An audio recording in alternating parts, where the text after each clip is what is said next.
변하지만 주님의 사랑은 변함이 없습니다. 오늘 전 레위기 9장 22절로 24절 말씀 가지고 하나님께 드리는 제사, 이와 같은 제목으로 함께 말씀의 은혜를 나누기 원합니다. 제목을 따라해 주시기 바랍니다. 하나님께 드리는 제사, 하나님께 드리는 제사. 성경을 보면 구약 이스라엘 백성들의 삶의 중심에는 성전이 있었습니다. 광야 생활 40년 가운데는 성막이 있었고, 그 다음 가나안에 정착해서 솔로몬 왕 때 이르러서 성전을 지었습니다. 왜 성전을 지었느냐? 이 성전을 통하여 하나님께 예배하기 위해서, 기도하기 위해서 성전을 지은 것입니다. 그래서 이스라엘 백성의 삶의 중심은 성전이었고 예배였습니다. 마찬가지로 우리 신앙인의 삶의 중심은 교회가 되어야 하고 예배가 되어야 합니다. 누가 믿음이 좋은 사람이냐?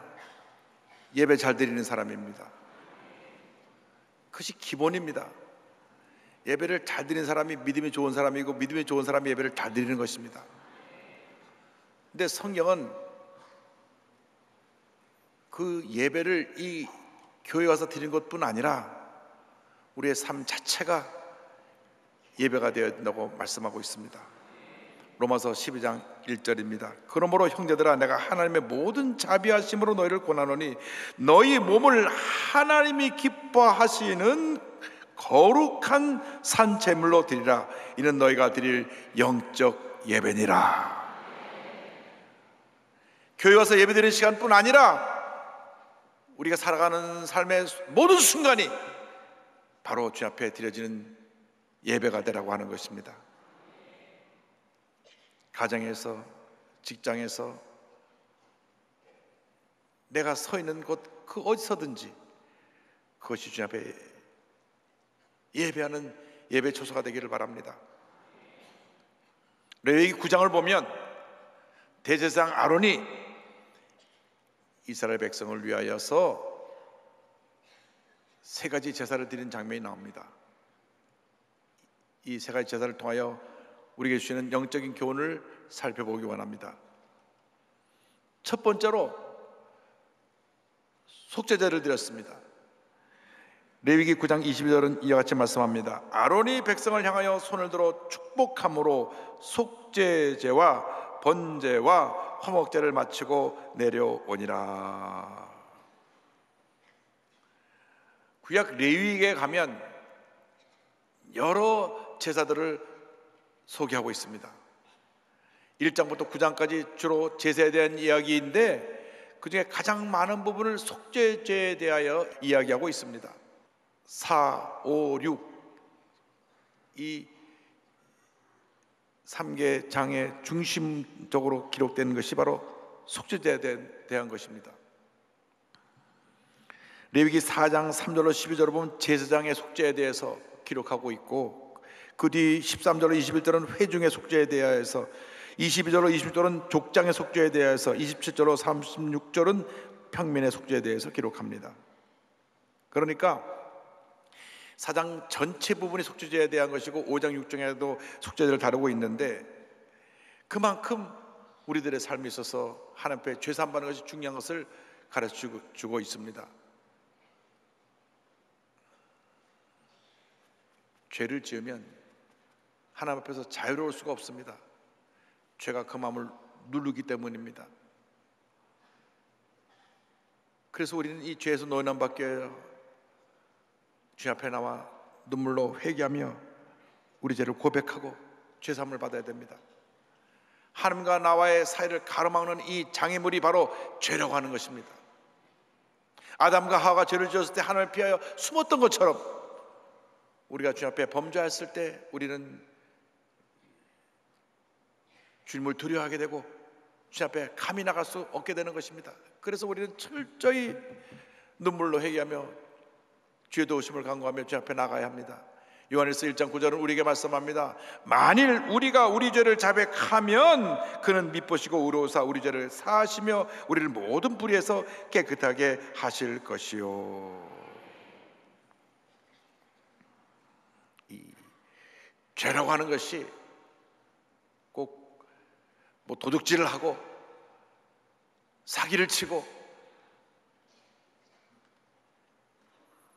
사람을 폭행해서 상처를 주고 이렇게 눈에 드러나는 것만 아닙니다. 하나님과 나와의 관계 속에서 내가 생각으로 지은 죄, 말로 지은 죄, 행동으로 지은 죄, 주님을 기쁘시게 하지 못한 모든 것이 죄인 것입니다. 이런 죄를 철저히 회개해야 되는 것입니다. 주님 용서하여 주옵소서. 뿐만 아니라 하나님의 형상대로 지은 우리 이웃들에게 상처를 주고 절망에 빠뜨리게 한 이 죄도 회개해야 됩니다. 주님, 우리들의 죄업물을 용서하여 주옵소서. 주님 용서하여 주옵소서. 우리를 불쌍히 보시고 우리의 죄를 사하여 주시옵소서. 특별히 뭐가 잘 되고 잘 나갈 때 조심해야 됩니다.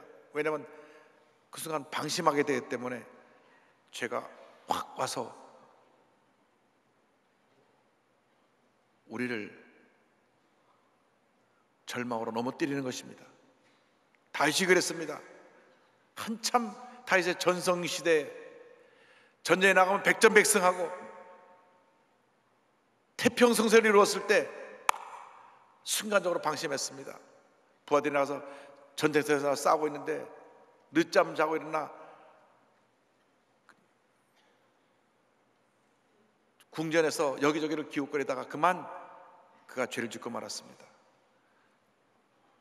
충성스러운 부하인 우리아 장수를 전쟁터에 내버려 죽게 하고 그 부인 바세바를 빼앗았던 것입니다. 하나님께서 나단 선지자를 보내서 그를 정죄하고 그 죄를 지적합니다. 당신이 바로 그 죄인이요. 이때 다시 하나님 앞에 엎드러져 통곡하고 회개합니다. 감히 누가 왕에게 그런 죄를 지적할 수 있습니까? 죄진 것을 알고도 신하들이 아무 말도 못하고 눈치만 보고 있는데 나단 선지자가 와서 그 죄를 지적한 것입니다. 그때 눈물로 회개한 기도가 시편 51편입니다 1절로 3절은 이와 같이 말씀합니다. 하나님이여 주의 인자를 따라 내게 은혜를 베푸시며 주의 많은 긍휼을 따라 내 죄악을 지워 주소서. 나의 죄악을 맑게 씻으시며 나의 죄를 깨끗이 제하소서. 물론 나는 내 죄가를 아오니 내 죄가 항상 내 앞에 있나이다. 여러분들이 죄를 지었을 때 주님의 십자가 밑에 나와 눈물로 죄를 고백하고 죄사함을 받으시길 바랍니다. 주님, 나를 용서하여 주옵소서. 내가 하나님과 사람 앞에 죄를 지었사오니 이 죄를 용서하여 주시고 나를 정결케 하여 주어서 내가 주 앞에 바로 서게 하여 주시고 주님의 영광을 위하여 살아갈 수 있게 하여 주시옵소서. 눈물의 기도를 드리는 여러분 되기를 바랍니다. 이 속죄 제사를 드리고 난 후에 두 번째 번제를 드렸습니다. 번제는 주 앞에 온전히 제물을 다 태워드리는 헌신의 제사입니다. 9장 22절에 아론이 백성을 향하여 손을 들어 축복함으로 속죄제와 번제와 화목제를 마치고 내려오니라 말씀합니다. 진정한 번제는 그 짐승을 모두 태워드리는 것처럼 온전하게 주 앞에 다 바치는 것입니다. 내 마음도, 내 재능도, 내 물질도, 내 생명까지라도 주님이 원하신다면 주님께 드리겠습니다. 이것이 바로 번제입니다. 로마서 12장 1절을 말씀합니다. 그러므로 형제들아 내가 하나님의 모든 자비하심으로 너희를 권하노니 너희 몸을 하나님이 기뻐하시는 거룩한 산 제물로 드리라. 이는 너희가 드릴 영적 예배니라. 영국의 부유한 상인의 아들로 태어나 주님께 부르심을 받고 선교사로 헌신한 헨리 마틴을 소개합니다. 캠브리지 대학 수학과를 수학으로 졸업한 그는 주님의 부르심을 받고 나서 모든 것을 다 내려놓고 인도에 선교사로 갑니다. 인도에 가보니 저들이 하나님의 말씀을 들어야 되는데 성경이 없어요. 그래서 그들 위해서 힌디어로 성경을 번역하고 또 페르시아어로 아람어로 성경을 번역해서 성경을 배포합니다. 열악한 환경 속에 복음을 전하다가 31살의 나이로 순교합니다. 한참 더 주님의 일을 잘 감당할 수 있는 그 젊은 나이인데 그는 하나님의 영광을 위해서 온몸을 던져 희생한 것입니다. 그런데 그가 남긴 유명한 말이 있습니다. 나는 지금까지 하찮은 목적을 위해 하나님의 종이 아닌 흙덩어리로 살았습니다. 이제 나로 하여금 하나님을 위해 불타 없어지게 하소서.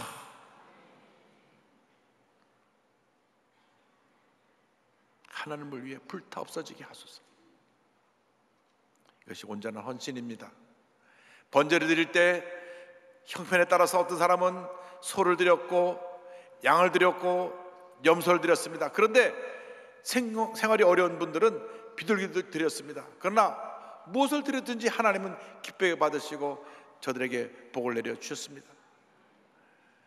진정으로 우리 주님을 사랑한다고 하면 주님 앞에 사랑과 정성을 드리시기 바랍니다. 거룩한 산제물로 세상과 구별되어 하나님이 기뻐하시는 그런 제물로 자신을 주 앞에 드리시기 바랍니다. 로마서 12장 2절에 말씀합니다. 너는 이 세대를 본받지 말고 오직 마음을 새롭게 함으로 변화를 받아 하나님의 선하시고 기뻐하시고 온전하신 뜻이 무엇인지 분별하도록 하라. 주님의 선하시고 기뻐하시고 온전한 뜻을 분별하여 온전히 주 앞에 자신을 드릴 수 있는 여러분 모두가 되기를 바랍니다. 미국 워싱턴 순복음 제1교회를 지었을 때에 저는 그때 성도들의 믿음을 보았습니다.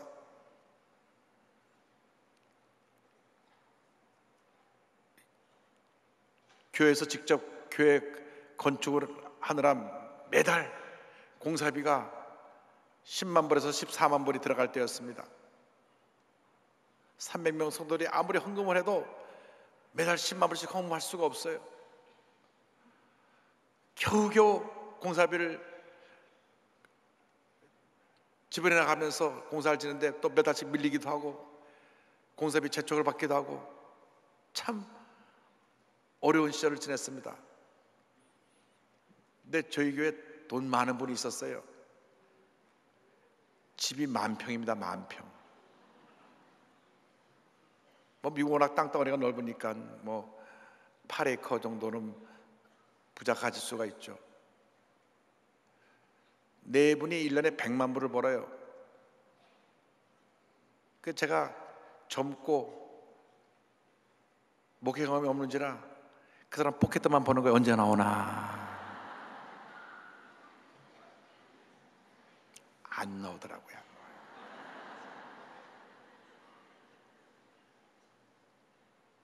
단 1,000불이 귀해가지고 그냥 하나님 앞에 교회 건축병 모자라다가 눈물 나기도 하는데 안 나오더라고요. 안 나와. 하나님 아버지 저 포켓을 눌렀어. 그 사람도 근데 그 사람을 안 누르시는 거예요.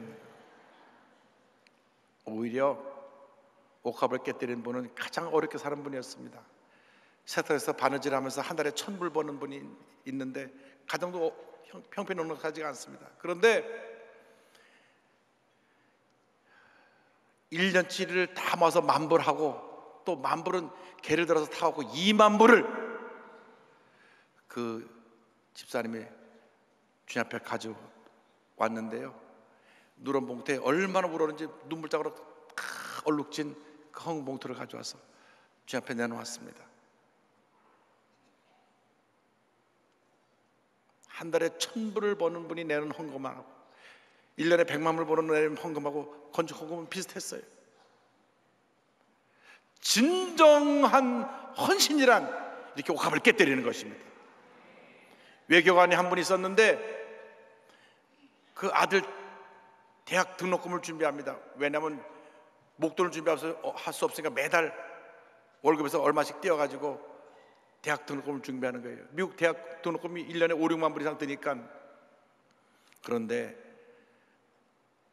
교회 건축을 할 때 가장 어려울 때 그냥 그 등록금을 주님 앞에 갖다 내놓더라고요.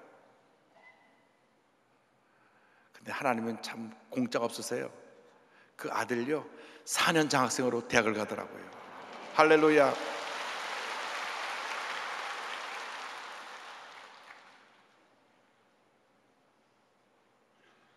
이것이 보여지는 믿음입니다. 믿음이 없는 사람은 절대 헌금 못해요. 왜? 내 마음에 감동이 없기 때문에. 제가 그때 이후로는 사람 이렇게 포켓을 보면서 목회하지 않습니다. 주님, 제가 목회 경험이 없어서 자꾸 남의 호주머니만 봤는데 우리 하나님의 호주머니만 보게 하여 주옵소서. 은도 내 것이요 금도 내 것이요 모든 우리 아버지 것인데 내가 자꾸 사람의 호주머니 보고 있어가지고 혼자 상처받고 혼자 힘들고 혼자 낙심하고. 여러분, 주님만 바라보시기 바랍니다. 주님만 의지하시기 바랍니다. 고린도서 10장 31절은 말씀합니다. 그러즉 너희가 먹든지 마시든지 무엇을 하든지 다 하나님의 영광을 위하여 하라. 할렐루야. 온전하게 드리는 삶을 살 수 있게 되기를 바랍니다.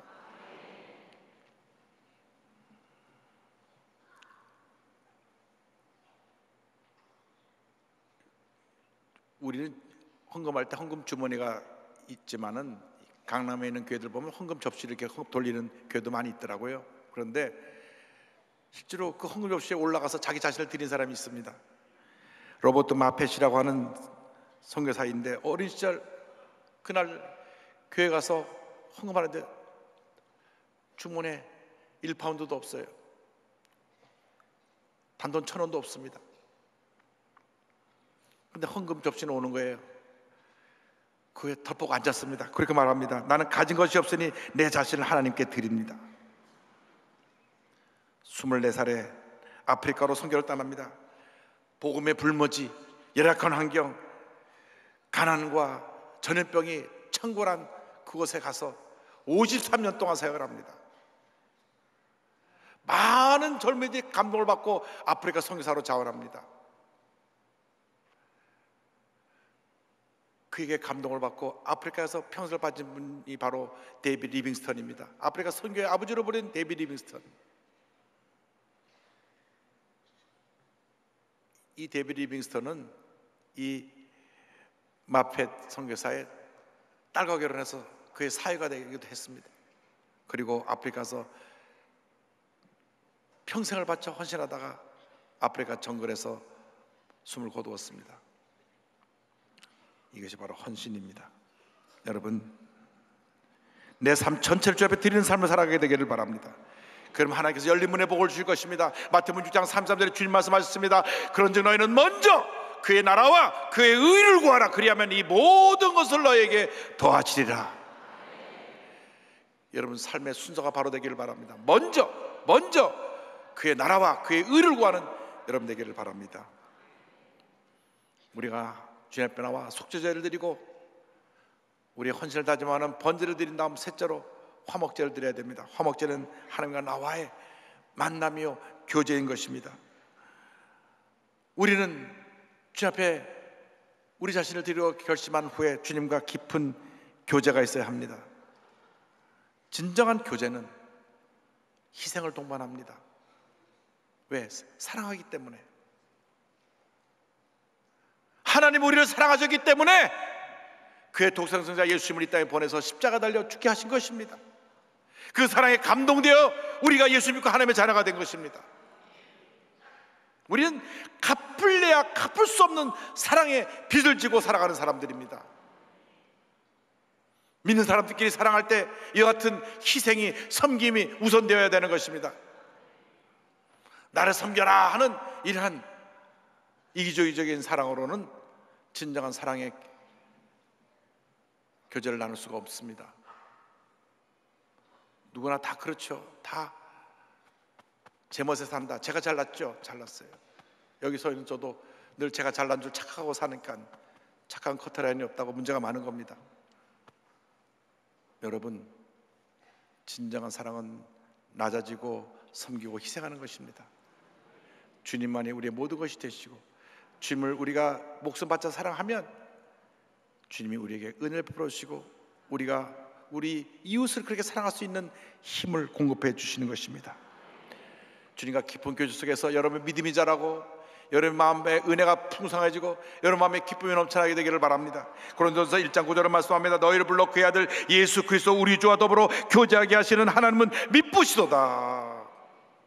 속죄제를 통하여 죄 사함을 받고 번제를 통하여 온전히 하나님께 것이 되기로 결단한 다음에는 주님과 교제하며 동행하는 삶을 사는 화목제를 우리가 드려야 되는 것입니다.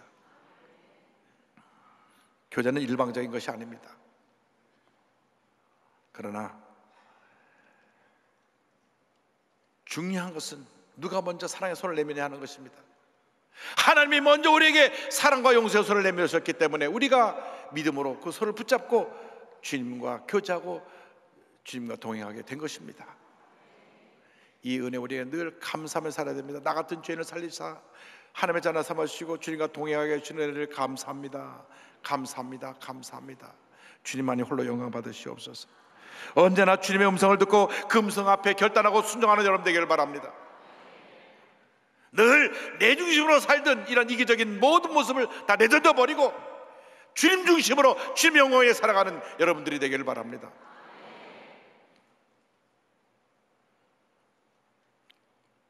우리가 아멘 하는데 잘 안 돼요. 사실 늘 주님 앞에 나올 때는 아멘, 내가 주님대로 살겠습니다 하고 돌아서면 내 뜻대로 사는 거죠. 그래서 늘 우리에게 문제가 많고 상처가 많은 것입니다. 주님, 우리 주님 보시기에 부끄럽지 않은 삶을 살게 하여 주시고 지질된 사랑의 모습을 담고 살게 하여 주옵소서. 에녹이라고 하는 사람은 365년 동안 하나님과 동행하며 살면서 하나님을 얼마나 감동시켰든지 하나님이 죽음을 보지 않게 하고 천국에 데려가셨습니다. 히브리서 11장 5절에 에녹에 대해 설명합니다. 믿음으로 에녹은 죽음을 보지 않고 옮겨졌으니 하나님이 그를 옮기심으로 다시 보이지 아니하였느니라. 그는 옮겨지기 전에 하나님을 기쁘시게 하는 자라 하는 증거를 받았느니라. 365년을 하루같이 주님과 동행하며 변함없이 주님을 기쁘시게 하고 감동시키는 모습을 하셨던 에녹, 그 같은 삶을 살아가는 우리 모두가 되기를 바랍니다. 사도 바울은 예수 믿는 사람 붙잡으러 가다가 다메섹 도상에서 예수 만난 후에 그의 운명이 바뀌고 그의 삶이 바뀌었습니다. 그 전에 30년은 자기만을 위한 삶을 살았는데 그 후로부터 나머지 30년은 오직 주님만 위해 살다가 로마에서 목배임 당해 순교합니다. 마지막 그가 로마로 순교를 하러 갈 것을 알면서, 예루살렘으로 가면 붙잡혀서 로마까지 갈 것을 알면서 그는 그 길을 갑니다. 왜? 주님을 너무 사랑했기 때문에, 주님이 자신을 위해서 목숨 버려 희생했던 것을 알았기 때문에 내 목숨마저도 주님을 위해 드리기 원합니다. 내가 그렇게 사랑을 받았기 때문에 나도 주님을 그렇게 사랑하기 원합니다. 그의 마지막 고별 설교가 사도행전 20장 22절 이하에 나옵니다. 보라, 이제 나는 성령에 매어 예루살렘으로 가는데 거기서 무슨 일을 당할는지 알지 못하노라. 오직 성령이 각성해서 내게 증언하여 결박과 환난이 나를 기다린다 하시나, 내가 달려갈 길과 주 예수께 받은 사명 곧 하나님의 은혜의 복음을 증언하는 일을 마치려 하면은 나의 생명조차 조금도 귀한 것으로 여기지 아니하노라. 나의 생명조차 조금도 귀한 것으로 여기지 아니하노라.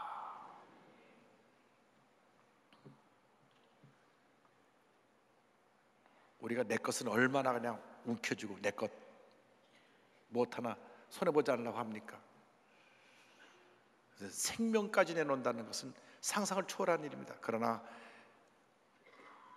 사울은 바울로 이름이 불려지고 난 이후에 그의 일생이 이렇게 생명까지 바칠 수 있는 헌신의 삶, 희생의 삶이 되었던 것입니다. 인생은 한 번 지나가고 다시 돌아오지 않는 길입니다. 한 번뿐 인생의 길에서 여러분 정말 주님 앞에 주님을 감동시켜드리는 그런 믿음의 사람으로 살길 바랍니다. 늘 주님을 감동시켜드리고 주님 앞에서 늘 내 부끄럽고 수치스러운 모습을 회개하고 내가 주님의 은혜로 청결함 받아 늘 자신을 드리기를 힘쓰고 주님과 깊은 교제 속에 주님을 날마다 기쁘시게 하고 주님을 감동시켜드리는 믿음의 사람, 은혜의 사람, 축복의 사람이 되기를 주님의 이름으로 축원합니다.